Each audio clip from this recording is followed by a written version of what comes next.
Hello, I'm Gary Quinn, and welcome to another episode of Ready, Set, Live. My guest today is the multi-talented Caryn Richman, actress, singer, and teacher. She is best known for her role as Gidget in the TV series The New Gidget, and as Nora Brady on The Bradys. Caryn also rocked the stage as Sandy in the Broadway production and the national tour of Grease. But her talents don't stop there. She's also an amazing teacher and has created an after-school performing arts program for young kids. Don't go away. I'll be right back with the dynamic Caryn Richman. Welcome to the show, Caryn. Thank you, Gary. I finally get to speak with you on this beautiful platform that you have. Thank you. You know, we have a lot of crisscrosses, but I'm so glad we finally got to connect. And, you know, when I was reading a lot about your background, you are so diverse in so many things, which is so inspiring because, you know, a lot of actors, they don't have different venues, but you not only act, you sing, but you do this amazing program. What inspired you as a little girl growing up in New York? What was the inspiration that drove you? Was it a person that you said, I want to be like them? And I know you were starting out you wanted to be a social worker, but how did the acting sort of start? Well, first of all, I think like so many other young dreamers of my generation, I grew up with the Barbra Streisand musicals. And when I saw Funny Girl, I actually remember going to my first Broadway show, which was Lauren Bacall on Broadway. So that ages me completely. I'm, been around a long time. I remember seeing her on stage and thinking, oh, I want to be that. I want to do that. But it was so unreachable for, a little Long Island girl, just living out her sweet life. And I would literally pick up my hairbrush and pretend I was singing on Broadway, or Barbra Streisand singing her songs from Funny Girl. Oh my goodness, do you hear that plane outside? Forgive me, it sounds like we're being attacked for a moment. I hope that's not reading in the studio. So the dream at the time was just a fantasy. It was, wow, what I wouldn't give to do that, but it seemed very far out of reach. It just wasn't something that was going to happen. I was growing up in a traditional family. I was expected to go to college and do all the traditional things and get married and make a difference in the world, which is also what I hope to do. But at some point, my junior year in college, they were having an open call on Broadway for the Broadway show Grease.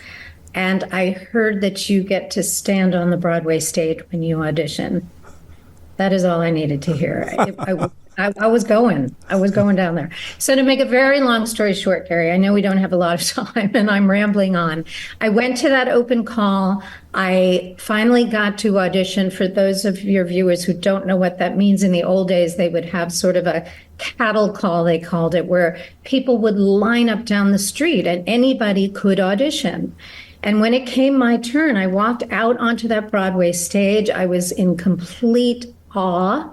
I sang, I said a few lines that they asked me to, and then I went back up to college. What did you sing? What was your audition piece? I think that I wish I remembered, because I don't remember specifically. I'm going to guess that I sang It's Raining on Prom Night. Okay, cool. I played Danny Zuko in a production here years ago, and I had seen Mary Lou, and I'd gone to they did the Broadway rehearsal where everybody who was ever in it was in Hollywood, and they had Olivia Newton-John was there, and Travolta, and everybody was there, whoever did it. I'm sure you were there. Were you there maybe? It was. Well, what year are you talking about? This was in the 80s. Exactly. Yeah, it was. And it was, yes, at the Pantages where everybody was rehearsing, and I would drop Mary Lou off, and then I went in and saw some of like Eileen Christian was there, all the people who had ever done Grease, and you were there, and I was there, but Mary Lou was doing Taxi, and I remember it. So I always wanted to do it, and I would always audition singing those magic changes. And then it was the duty song. Yes. And then I finally got it. And then Mary Lou came to see me. It was a production here in LA, but it was the most enjoyable thing, Grease. I think for anybody who hasn't seen it, it still holds up today. And there's especially this. Oh, I'm sorry to interrupt you. Especially the original show. And correct. It's 2 years ago. It was the 50th anniversary, and we all gathered in New York in Sardi's with Tom Moore. Yes, Tom was on the show. He goes to my gym. I saw him the other day. He's just back from France. But yeah, Tom did the show. A lot of alumni have done the show, so it's great. So that's why when I heard you were Sandy, I go, oh my God. I was sort of jack of all trades for a while in the show. I understudied Patty, Marty, Sandy, finally got to play Sandy on tour and on Broadway. But it was one of those things where I did an absolute, 180. I was going to school for social work and psychology.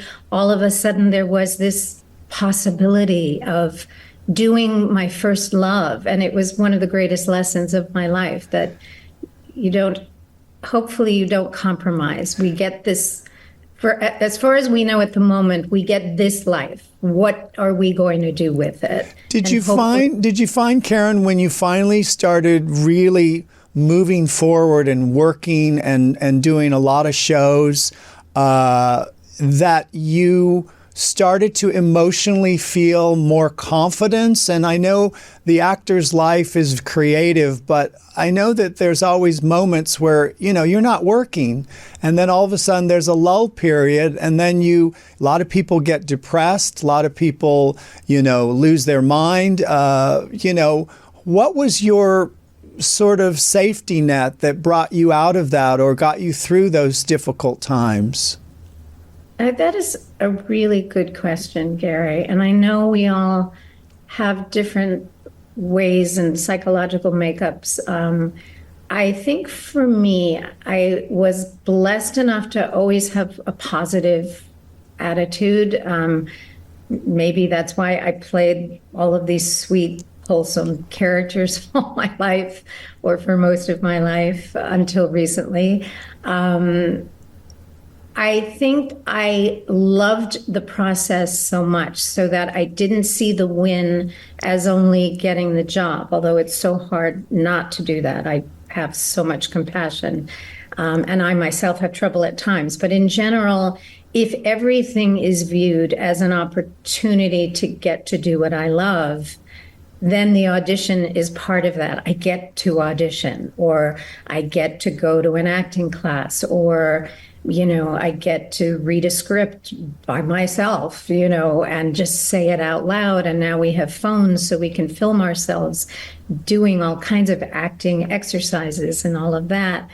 And so the job was sort of the icing on the cake. And don't misunderstand me, getting the job is the greatest gift always in the process. Not the greatest gift, but the reward, because then we really do get to do what we love. But I think there has to be a way of looking at it. And I'm guessing it's a life perspective of not taking the rejection personally if you possibly can, and realizing there's enough to go around, the sense of abundance. I don't know. I certainly can't get on a soapbox and preach as to how anyone should get through it, but I can only say that I was blessed enough to work enough that I didn't have enough of that feeling early on. And that really helped me continue along, so that when I finally did hit a bit of a wall in my 40s, I had to adjust and just keep joy coming into my life, as corny as that might sound. And I know that you made the transition into, you were playing a lot of fun roles. You were playing Gidget. What was that like to all of a sudden had to be happy and we have the picture up where you were in the bathing suit all the time. Oh, what I wouldn't do for that body 40 years later. My gosh. I mean, when you got Gidget, was it because it was syndicated, so a lot of people saw you everywhere. Was it like, I mean, do people stop you on the street and go, Gidget, Gidget? Or was that happening? Yes, they do. The show itself was an interesting idea by Columbia Picture Studio to produce a television show that was strictly for syndication, meaning we were not a network show. So every city, we were on a different channel. If we were on Channel 5 here in LA, I think we were on Channel 9 in New York. Excuse me, New York. So it was a very strange way to produce a show, but very cost effective. It wasn't as big a hit as we had hoped, but I will tell you, it was truly the most fun, joyful, cheery, silly show. We were at the beach, we were up and wacky, and we were almost a live action cartoon. The energy, the colors, the time. And there was that ever optimistic, character trait of Gidget, which just, there was always a happy ending. And if there wasn't, grab your surfboard and that'll solve all your problems. Exactly. So, and then you went on to the soap. That must have been from Gidget Happy to the Bradys. You played Greg Brady's wife. What was that all like? You were playing all these. I mean, that's the great thing about acting is you can play so many diverse roles. What was did you prefer the happy roles or the Laura Fenmore role on Young and the Restless? I had actually done a soap for a few years before Gidget. Texas. Which was called Texas. Very short-lived, again, unfortunately. It was a spin-off of Another World on NBC. And the reason I bring that up is I really felt like I cut my teeth on that soap. And for many young actors, you're, thrown in with pages of dialogue and there's changes happening all the time. And you don't get a lot of chances to do your actual takes. So you have to be quick on your feet. And I was god-awful when I started that soap. When I look back, I cringe. But by the end, I saw myself sort of transition to feeling a bit more confident. And, on soaps, you're kidnapped, you're on drugs, you're crying every other day, you're a mess. So you get very, pliable is maybe that's not the right word, but you get adept at being able to pull tricks out of your bag so that you know how to get to certain emotions. So then I did Gidget, then I did the Brady Bunch, and then I got to fill in for the beautiful Tracy Bregman. Who's done the show also. I know Tracy for years. She's exquisite. So when you finally said, okay, I want to play serious roles, and I think if you can do comedy, you can do serious, like drama. Was there a sense of, now I got my feet wet? I think I honestly always feel more comfortable with drama. I think that part of the human condition that suffers and that carries sadness, for me, is quite often at my fingertips, I feel. So the comedy, I'm sure you've heard other actors say this, the comedy is often much harder.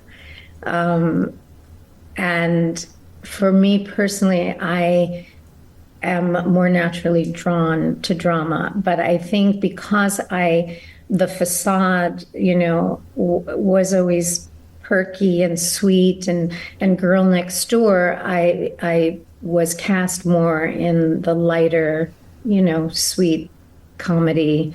I don't even know if we would consider I guess the Brady Bunch is comedy. I think the joy of where I am today, years later, having ridden the roller coaster of this wonderful and challenging career, is that I no longer am the ingenue. And I say that with a certain amount of pride because the roles that I've gotten to play, not so much in the Christmas movies, those are a bit more older, Gidget kind of sweet mama roles, sometimes grandma roles, but I've also had the chance to do roles that I never would have been cast in when I was younger. Thrillers, and I'm the killer, and I'm trafficking young kids in a movie, or I'm a fabulously eccentric psychic in a horror film that scared the crap out of me. And these are roles that I'm so grateful that I get to keep being asked to come play. And so, yeah, these are very long answers to your very short question. Caryn, what would you say your ritual is that you do now that keeps you on track? Do you meditate? Do you exercise? Do you eat a certain diet? What's the secret to your longevity? Ooh, that's a great question. And I'm not sure how to answer it because it changes. Mm-hmm. I always had a level of absolute fear right before, a director would yell action, or especially in theater, standing backstage, that feeling of, oh my God, I cannot mess this up. There was like so much pressure. So I think I would answer your question by saying I have found a way of working now that is more calm, and I just think it's based more on life experience. I'd like to say that I exercise up a storm and eat perfectly, but I don't. I go in and out of that because I realize it's important. But I do really try to focus myself and then take the pressure off. I have something that I read before I do anything. And the gist of it is saying, you're not being judged. This is not, you're not proving yourself here. You are an artist expressing yourself. So go out and make it you and realize it doesn't matter what's out there and that judgment. This is your opportunity to express yourself.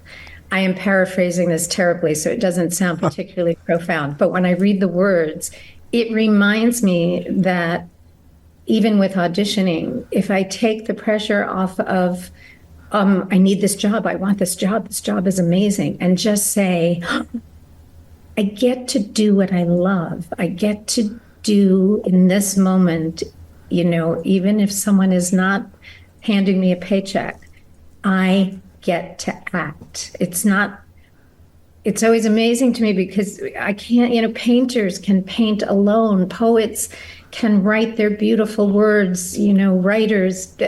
Many of us get to do the art form that they love on their own. And with actors, you actually need either another person or a monologue that I suppose you can do on yourself, but you need the community to really do the process.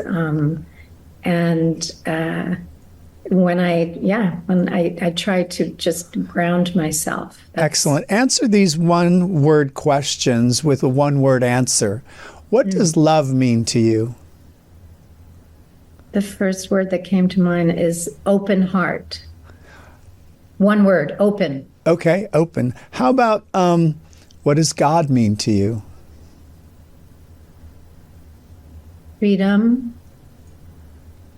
How do you want to be remembered when you leave this lifetime? When they say Caryn Richman was, what would you like people to know about you? Kind. If you could go back into history and talk to somebody and ask them a question, who would that be? My dad. What would you ask him? Oh, it makes me tear up. Sorry. It's not as much asking. I am so sorry that I'm getting emotional. It would be more to tell. Okay. And I would, oh my God, Gary, I would want to tell him that I understand what and how he was trying to guide me. Mm-hmm. I didn't at the time. Excellent. And he died before I could express that. But now, as an adult, I desperately want him to know that I get it. He knows. Spirit never really dies. They know. So he's watching you. He's happy. So I am so sorry. That's the one thing. You know, Caryn, I could speak to you all day. Our time is up. Oh no, I wanted to ask you things. Okay. But we'll continue this in person. And I just wanted to wish you all the best. You're doing the Hallmark movies now, and you have this after school program for the performing arts, which is brilliant. And I'm just so proud of you that you continue to be perpetual motion and you just keep going and you must never give up. And there's something big coming to you. I can feel it. There's some big project. I don't know what it is, but my feeling is something's going to blow your socks off soon. Yay. Yay. From your mouth to God's ears. And Gary, I know we have no time, but I just want to thank you for sharing your spirit and your energy with your viewers, with your friends, with me. I'm very grateful. We've only crossed paths, but I feel drawn, and I appreciate that power that you have. So thank you. Well, thank you, Caryn, and you'll be back. And because I have more to talk about, and I don't want to just talk about acting. There's so much more to life. Exactly. Part 2. Okay, I love it. Gidget returns. Yes. Yes, the sequel. We'll do a sequel. All right. Well, thank you so much for joining me. I'm Gary Quinn. Until next time, be well.